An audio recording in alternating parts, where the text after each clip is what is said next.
네, 오늘 하나님의 말씀 함께 나누도록 하겠습니다. 오늘 함께 읽은 말씀은 너무나 잘 알려진 본문이죠. 너무나 잘 알려진 본문입니다. 나는 포도나무요, 너희는 가지라. 많이 들어본 말씀이고 너무 이제 익숙해서 오히려 쉽게 지나칠 수 있는 말씀인 것 같습니다. 그런데 우리가 결코 잊지 말아야 할 신앙의 정수, 또 복음의 정수가 이 안에 담겨 있습니다. 오늘 이 본문을 이제 천천히 붙들고 보면 예수님은 우리에게 단순히 열매 맺는 삶을 살아라 라든지 내 안에 거하면 원하는 대로 구해 그러면 다 이룰 거야 라는 이런 말씀이 아닙니다. 조금 더 정확히 말하자면 예수님은 열매를 말하기 전, 무언가 구하기 전 우리가 이 방향이 어떠해야 하는지 그 근원을 먼저 말씀하십니다. 무엇을 하라기 전에 어디에 붙어 있어야 하는지를 말씀하십니다. 우리는 신앙생활을 하다 보면 자꾸 이제 눈에 보이는 것에 집중하게 돼요. 내가 얼마를 기도하고 있고 또 얼마나 성실한가, 얼마나 말씀대로 잘 살고 있는가, 또 얼마나 사랑하는가, 또 얼마나 좋은 열매를 맺고 있는가, 얼마나 성공적인 삶을 살아가는가. 대부분의 간증이 어떤 성공 사례를 이야기하죠. 근데 무엇이 성공이냐의 정의부터 다시 되물어야 하는 게 오늘의 말씀이라는 것입니다. 물론 이제 그 열매가 틀린 것이 아닙니다. 오히려 다 중요하죠. 다만 우리가 이런 질문들에 너무 집중하다 보면 어느 순간 이제 신앙의 중심이 본질에서 결과로 이동되는 주객이 전도되는 현상이 우리의 삶 가운데 생긴다라는 것이죠. 하나님 자신보다 하나님을 위한 일을 더 붙들거나 그것에 만족하거나 그 안에 거한다라는 것이죠. 하나님 안에 거하는 것이 아니라 그 일에 거한다라는 것입니다. 내가 하나님을 위해 무엇을 하고 있는지에 더 안심이 돼요. 큐티를 하고 기도를 하는 그 종교적인 행위에 더 안심하게 된다라는 것입니다. 그 자체가 나쁘다라는 것이 아니라 예수와의 연합보다는 종교적인 성실함을 더 확실한 것으로 여기게 된다라는 것이죠. 왜냐하면 눈에 보이니까요. 행위는 열심을 비교할 수 있고요. 또 성과는 측정할 수 있습니다. 그런데 오늘 본문에서 예수님은 먼저 말씀하시는 것이 무엇이죠? 계속 반복해서 말씀하시는 것이 무엇입니까? 내 안에 거하라. 나와 함께하자. 라는 것입니다. 이 말씀이 오늘 본문의 중심입니다. 예수님은 먼저 열매를 많이 맺어라. 너네들이 원하는 것을 구하려면 내 안에 거해라 라고 이야기하지 않으십니다. 먼저 더 잘해라. 더 많이 헌신해라 라고 하지 않으십니다. 예수님이 먼저 하신 말씀, 계속 반복적으로 하신 말씀은 이것입니다. 내 안에 거하라. 나와 함께하자. 오늘 본문은 우리에게 행위보다 먼저 연결을 말하세요. 결과보다 먼저 그 근원이 어디 있는지를 말씀하십니다. 그 중심이 어디 있는지를 이야기하세요. 열매보다 네가 누구인지 그 정체성이 무엇인지 이야기하십니다. 예수님은 자신을 참 포도나무라 하시고 우리를 가지라고 하시죠. 이 비유는 굉장히 단순하지만 강력하고 분명합니다. 가지는 스스로 살 수 없어요. 그 자체가 그래요. 가지는 자기 안에 생명의 근원을 가지고 있지 않습니다. 가지는 나무에 붙어 있을 때만 살 수 있어요. 붙어 있을 때만 열매를 맺어요. 끊어지면 마릅니다. 이 비유가 말하는 핵심은 분명하죠. 가지는 독립적으로 존재할 수 없어요. 가지는 연결 안에서만 의미가 있습니다. 가지는 붙어있는 동안에만 생명력을 유지하고 열매를 맺어요. 이게 정체성이에요. 이게 정체성. 우리의 본질입니다. 어떤 행복하기 위한 수단이 아니라 예수님을 잘 믿으면 포도나무에 붙어 있으면 내가 잘 될 거야, 행복할 거야에 대한 수단이 아니라 나다울 수 있는 우리의 본질이라는 것입니다. 그것이 우리가 어떤 상황에 있든지 동일해요. 변하지 않는 진리입니다. 그런데 우리는 자꾸 가지에 관심을 두어요. 얼마나 잘 자라고 있는지, 얼마나 많은 열매를 맺고 있는지, 얼마나 좀 보암직한지, 먹음직한지, 유능한가, 성실한가에 집중되어 있다는 것입니다. 하지만 예수님은 가지의 능력을 먼저 말씀하지 않으세요. 그것이 중요한 것이 아니라 그 중심, 본질의 가치, 참 포도나무에 붙어 있는지를 우리에게 묻고 계십니다. 그러므로 여러분, 신앙의 출발점은 내가 얼마나 잘할 것인가가 아니라 나는 누구에게 붙어 있는가입니다. 예수님은 5절에서 말씀하세요. 나를 떠나서는 너희가 아무것도 할 수 없다. 이 말씀은 여러분 단지 겸손해지라라는 이야기가 아닙니다. 능력에 대한 부분이 아니에요. 할 수 있다. 할 수 있다의 능력에 대한 부분이 아닙니다. 이거는 인간의 영적 자율성에 대한 정면의 부정임과 동시에 하나님 없이는 우리가 어떤 것도 근본될 수 없다라는 이야기예요. 로마서의 말씀을 우리는 가끔 오해합니다. 내가 능력 주시는 자 안에서 내가 모든 것을 할 수 있다. 근데 여러분 이 모든 것이 뭐를 투영시키죠? 우리의 기대를 투영시킵니다. 우리의 바람을 투영시켜요. 그게 아닙니다. 하나님 안에서 포도나무에 붙어있는 그 가지로서 내가 그 본질을 찾는 것이 모든 것이죠. 행위의 열매는 그 다음의 문제 이런 것이죠. 그러니까 결국은 아무것도 할 수 없다라는 말씀은 무엇이냐면 결국 내 본질의 그 가치 중심을 찾아가는 것입니다. 모양은 있을 수 있어요. 외양은 있을 수 있습니다. 성과처럼 보이는 것이 있을 수 있고요. 종교적 분주함에도 있을 수 있어요. 하지만 예수님과 분리된 채로는 생명은 없다라는 것입니다. 생명의 열매는 없습니다. 그것이 내가 나를 떠나서는 하나님을 떠나서 너희가 아무것도 할 수 없다라는 선언의 이 핵심이라는 것입니다. 그러므로 오늘 우리에게 가장 먼저 필요한 질문은 무엇이냐면 우리가 얼마나 많이 신앙했는가, 신앙생활을 얼마나 많이 했는가, 나는 얼마나 괜찮은 신앙인인가, 얼마나 성공적으로 이 신앙의 열매들을 맺어가고 있는가라는 것이 아니라 나는 지금 우리 모두가 주님 안에 거하고 있는가, 나는 지금 누구에게 붙어 있는가, 이 질문이 신앙의 가장 근본적인 질문이라는 것입니다. 목사든 그렇지 않든 어리든 아니면 노인이든 상관없습니다. 내가 무슨 일을 하고 있든 하나님에게 중요한 건 무엇이냐면 그 중심이 하나님을 향해 있는가라는 것이죠. 그렇다면 여기서 이런 질문이 생깁니다. 그러면 순종이나 열매는 중요하지 않은가? 결국 중요한 건 뭐 내면인 것인가? 아니죠. 오히려 본문은 그 열매를 굉장히 중요하게 다룹니다. 예수님은 계명을 지키는 것을 분명히 말씀하세요. 계명을 지키는 것, 또 서로 사랑하라는 실제의 그 명령도 주십니다.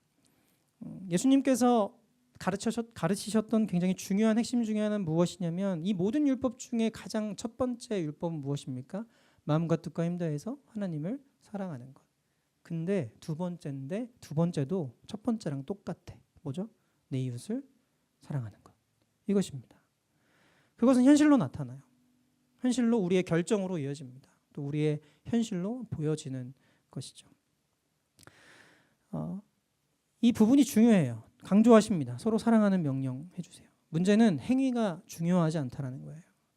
그러니까 없는 게 아니라 그 행해지는 방향, 그 자리가 중요하다라는 것입니다. 문제는 그것이 근원의 자리를 차지할 때 문제가 생겨요. 왜곡이 생깁니다.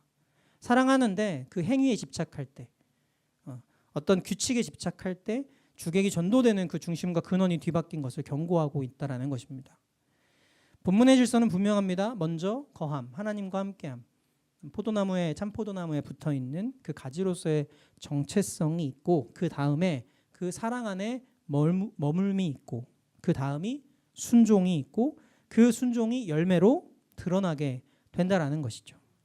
이 질서가 바뀌면 왜곡이 시작됩니다. 거함보다 함께함보다 열매가 앞서면 사람은 열매를 만들려고 신앙하게 된다라는 것입니다. 연합보다 하나님과 연결된 그 관계보다 순종이 앞서면 사람은 관계없는 의무를 수행하게 되고 결국은 지치게 된다라는 것입니다. 사랑보다 성실함이 앞서면 사람은 하나님을 사랑하기보다 종교적인 책임감, 내 직책에 대한, 내 이름에 대한 책임감에 매몰되게 된다라는 것입니다. 그래서 오늘 본문을 읽을 때 반드시 구분해야 하는 것이 있어요. 순종에는 두 가지가 있는데 겉으로 보면 행위는 똑같아요. 같이 예배하고 기도하고 봉사하고 말씀대로 살려고 애쓰고 또 참고 견디고 사랑합니다. 그런데 같은 행위라도 무엇과 연결되느냐에 따라 전혀 다른 것이 돼요.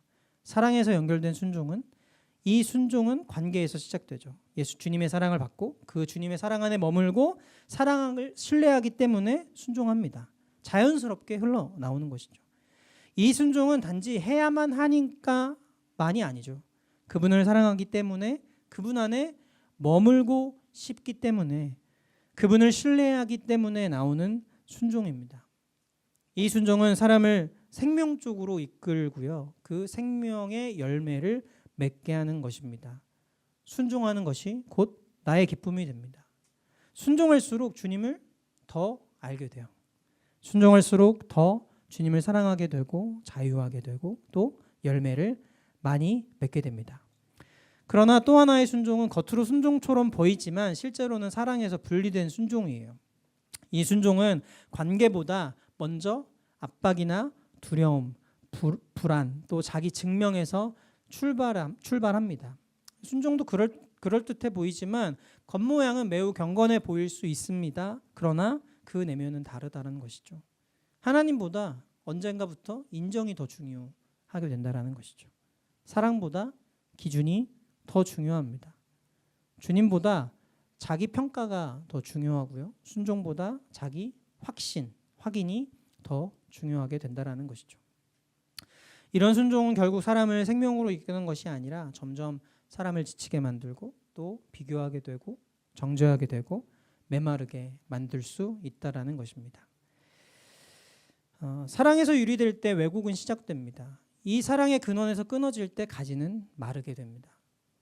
이 진리를 우리가 기억하고 그 질문 가운데 오늘 말씀해 주시는 그 말씀 가운데 우리가 진실되게 우리의 중심을 돌아봐야 될 줄 믿습니다.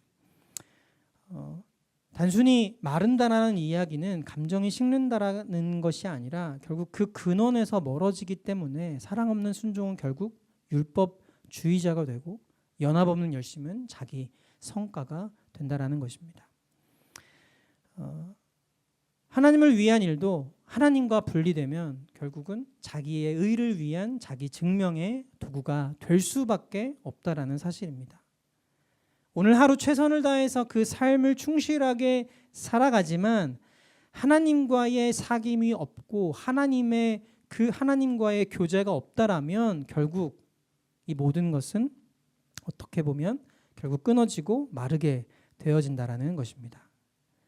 이것은 굉장히 중요한 분별입니다. 이 두 가지를 분별하는 것은. 왜냐하면 신앙의 실패는 늘 노골적인 악행에서만 시작되는 것이 아니기 때문이죠.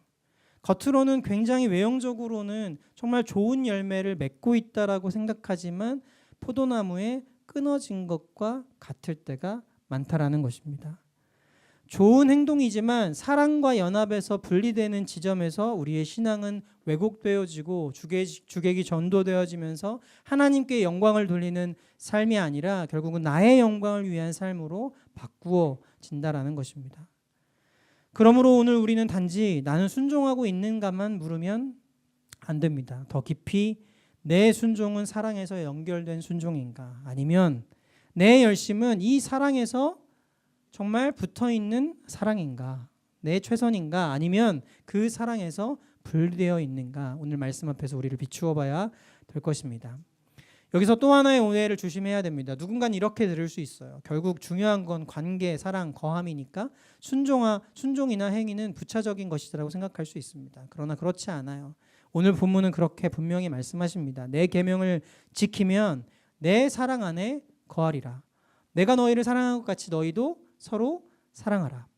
참된 거함은, 참된 함께함, 주님과 함께함은 삶으로 드러나게 돼 있어요. 예수 안에 거하는 사람은 결국 사랑하게 됩니다. 또 순종하게 되어 열매를 맺게 됩니다. 나는 주님과 관계가 중요하다 말하면서 삶에는 아무 변화가 없고 사랑도 잘하지 않고 순종도 없고 성숙도 없고 열매도 없다면 그건 본문이 말하는 함께함, 거함이라고 할 수 없다라는 것입니다. 가지는 나무에 붙어 있으면 열매를 맺습니다. 열매가 전혀 없다면 붙어 있음 자체를 점검해야 된다라는 것이죠. 그러므로 본문은 행위를 부정하진 않아요. 다만 그 행위를 근거가 아니라 결과로 재배치합니다. 자연스러운 결과인 것이죠. 그의 나라와 그의 뜻을 구할 때 이 모든 것을 더하는 건 자연스러운 결과예요. 근데 우리는 치환해버리죠. 모든 것을 얻기 위해서 그의 나라와 그의 의를 구하는 수단으로 바꾸어 버립니다. 오병이어 사건을 통해서 예수님을 다 왕 삼으려고 하죠. 그러나 예수님의 기준에서, 전능하신 하나님의 기준에서 기적은 자연스러운 것이지요. 그 필요를 채우는 하나님의 만족함이지 기적이 아니라는 것이죠. 인간이 볼 때는 기적인 것이지만, 여러분, 행위는 구원의 근거가 아닙니다. 그러나 참된 연합은 반드시 그 행위로, 순종으로, 사랑의 열매로 드러나는 것이죠. 그래서 오늘 본문은 개인적 내면에서 멈추지 않고 12절에서 예수님은 분명하게 말씀하십니다. 내가 너희를 사랑한 것 같이 너희도 서로 사랑하라. 참된 거함은 공동체적 사랑으로 증명되는 것입니다. 오늘 본문에서 열매의 중심은 업적이 아닙니다. 종교적인 행위의 성과도 아니에요. 열매의 중심은 그 사랑의 열매고, 그 열매는 각기 부르신 자리마다, 지으신 뜻마다 다 다르다라는 것입니다. 오늘 본문에서 여러분 또 우리가 중심 놓치지 말아야 할 하나의 이야기가 있습니다. 뭐냐면 가지치기예요. 가지치기. 이 말은 우리는 종종 이렇게 생각해요. 뭐냐면 하나님과 잘 연결되어 있는데 나는 왜 불편하지? 잘 안 되지? 오히려 잘려 나가는 것 같고, 정리되는 시간과 약간 상실, 두려움들이 있지? 나는 진짜 옳게 선택했는데 왜 저 사람은 잘 되고 나는 맨날 왜 좀 억울하지? 왜 더 드러나고 다듬어지고 더 아픈 시간이 나에게 더 많은 것 같지? 다른 사람보다? 이렇게 생각하잖아요. 그렇죠? 저만 그런 거 아니죠? 네, 다 합니다. 그런데 본문은 이것이 버려짐의 증거가 아니라고 분명히 말해요. 오히려 어떤 가지치기는 더 많은 열매를 위한 하나님의 손질이라는 것을 우리는 기억해야 될 줄 믿습니다. 하나님은 붙어있는 가지를 결코 방치하지 않으세요. 말씀으로 재단하십니다. 깨끗하게 하세요. 불필요한 것들은 고통이 수반되더라도 잘라내십니다. 우리 안에 섞여 있는 자기의와 또 자기 증명과 사랑 없는 열심을 드러내세요. 그래서 가지치기는 단지 고통의 언어가 아닌 것이죠. 정결의 언어고요. 성숙의 언어고요. 또 아름다움의 언어라는 것입니다. 더 많은 열매를 맺기 위한 하나님의 개입입니다. 포도나무에 붙어있는 그 가지가 건강하고 또 성숙하고 아름다운 열매를 맺기 위한 하나님의 사랑이라는 것입니다. 그 사실이 저와 여러분의 삶에 믿어지고 흔들리지 아니하는 진리로 새겨지기를 간절히 소망합니다. 그러므로 지금 우리의 삶에서 잘려나가는 것 같은 시간이 있다면, 정리되고 불편하고 드러나는 시간이 있다면 그것을 무조건 실패로만 읽거나 낙담하거나 우울로 받아들여지면 안 됩니다. 하나님께서 더 많은 열매를 위해서, 더 순전한 사랑을 위해, 하나님과의 더 깊은 연합을 위해 날 지으신 대로, 날 부르신 대로 다듬고 인도하시고 다루시고 계시다라는 사실을 여러분 믿으시기를 바랍니다. 오늘 본문을 읽고 나서 우리가 가장 먼저 물어야 할 질문은, 내가 원하는 걸 얻으려면 포도나무에 붙어 있어야 돼. 나는 좋은 열매를 맺고 있나? 라는 것이 아니죠. 먼저 질문해야 되는 것은, 나는 지금 예수 안에 거하고 있는가? 나는 지금 예수님을 사랑하는가? 내 순종과 열심은 사랑에서 연결된 순종인가? 아니면 사랑에서 분리된 순종인가? 내 열심은 연합의 결과인가? 아니면 이 열심으로 나를 증명하려고 하는가? 요한복음 15장은 우리를 성과 중심의 신앙에서 관계 중심의 신앙으로 되돌립니다. 그러나 그것은 행위를 버리라는 말이 아닙니다. 오히려 참된 행위가 어디에서 시작되었는지를 바로잡는 말씀입니다. 예수님은 먼저 말씀하세요. 내 안에 거하라. 그리고 그 거함은 결코 빈 내면으로 머물지 않고 순종으로 드러납니다. 사랑으로 드러납니다. 열매로 드러납니다. 그러므로 우리가 붙들어야 하는 것은 열매를 만들어내려고 하는 의무감이나 조급함이 아닙니다. 자기 자신의 신앙을 증명하려고 하는 불안함도 아니고요. 다른 사람보다 낫다라는 것을 확인하려고 하는 종교적인 열심도 아닙니다. 오늘 우리가 붙들어야 되는 것은 나는 오늘도 예수 안에 거하고 있는가입니다. 그리고 이것을 기억해야 됩니다. 사랑에서 연결되는 순종은 생명을 낳습니다. 그러나 사랑에서 분리된 순종은 왜곡을 낳습니다. 우리의 삶의 열심이 왜곡을 낳지 않고 생명을 낳기를 소망합니다. 단순히 여러분 순종의 양이 되는 것이 아니에요. 그 순종이 어디 됐는가? 자연스러운 거예요. 주님이 이렇게 말씀하시니까 내 그대로 따르겠습니다 라는 의무감이 아니라 주님이 내 모든 것이 되시니까, 그 정체성을 깨달으니까 당연히 하나님과 붙어 있을 수밖에 없다라는 것입니다. 바라기는 우리의 신앙이 행위로 주님을 대신하는 신앙이 아니라, 우리의 열심으로 주님을 대신하는 신앙이 아니라 주님 안에 거함으로, 흘러나옴으로 신앙하는 우리 모든 성도님들 되시기를 축복합니다. 사랑에서 유리될 때 왜곡은 시작되죠. 그러나 예수님의 사랑 안에 거할 때 비로소 우리의 순종은 생명이 되고, 우리의 최선은 열매가 되고요, 사랑이 되고요, 우리의 삶은 하나님께 영광이 되는 줄 믿습니다. 무엇보다 여러분 참 포도나무이신 예수님께 붙어있는 가지가 되길, 무엇보다 마음과 뜻과 힘 다해 하나님을 사랑하고 또 그 사랑으로 제일 가까운 가족들부터 사랑하고 나의 이웃들부터 사랑하고 우리가 살아가는 우리의 삶을 가꾸고 생명을 낳게 하는 저와 여러분의 삶이 되기를 축복합니다. 비록 고단할 수 있지만 우리의 삶이 때로는 연약할 수 있어요. 그러나 그 자리에서도 여전히 하나님은 함께 하시는 줄 믿습니다. 오늘도 그 부르심 가운데, 영원한 초대 가운데 나는 참 포도나무여 너희는 가지니 내게 붙어 있어라. 그래야 너희가 너희다울 수 있어 라는 그 하나님의 음성이 우리의 삶 가운데 진동하고 울려져서 우리의 삶이 정말 하나님 앞에 아름다운 제사로 드려지는 저 여러분의 아름다운 삶 되기를 축복합니다. 이 시간에 우리 아까 찬양했던 이것이 영원한 삶 함께 찬양하시면서 오늘 주신 말씀, 여러분에게 주신 말씀 기억하시면서 함께 고백하도록 하겠습니다.